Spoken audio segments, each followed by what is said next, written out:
1961ರಲ್ಲಿ ಪುನರ್ನವ ಕಮಲ ಸಂಗ್ರಹದಲ್ಲಿ ಪ್ರಾರ್ಥನಾ ರೂಪದ ಅತ್ಯಂತ ವಿರಳವಾದಂತಹ ಒಂದು ಕವಿತೆ ಅದು. ಕುರಿತಲ್ಲಿಯೇ ಮನಸ್ಸನ್ನು ಮತ್ತೆ ಹೃದಯವನ್ನು ದೇವರ ಕಡೆಗೆ ಎತ್ತರಿಸಿ.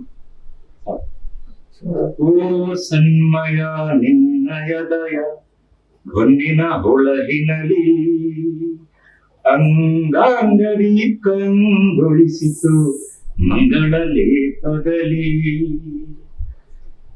ಏಕಾಂತಕ್ಕೂ ಲೋಕಾಂತಕ್ಕೂ ನಾಕಾಂತಕ್ಕೂ ತುಂಬಿ ಚೆಲು ಚೆಲ್ಲಿತು ನಲವೇರಿತು ಗೆಲವಾಯಿತು ನಂಬಿ.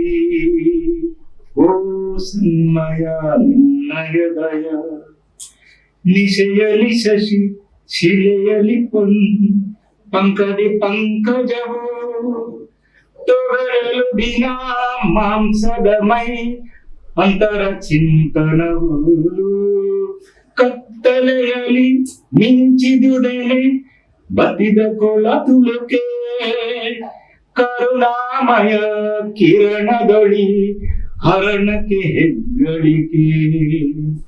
ಓ ಸನ್ಮಯ ನಿನ್ನಯ ದಯ ಕೊರಡಾದರೂ ಕೊನರಿಡದೆ ಮರುಧರ ಬೆಳೆ ಕೊಡದೆ ಪುಣ್ಯಾಮೃತ ರಸಧಾರೆಗೆ ಪಾಷಾಣವು ಕೂಡಿಡದೆ ಕೊಲೆ ಬಸಿರಲಿ ಕೊಳೆ ಕೆಸರಲಿ ಬಿದ್ದದ್ದಿಹ ಮೈಗೆ ನಿನ್ನೊಲವಿನ ಚೆಲು ಚೆಲ್ಲಿರೆ ಬಗೆಯಿತು ಹೀಗೆ.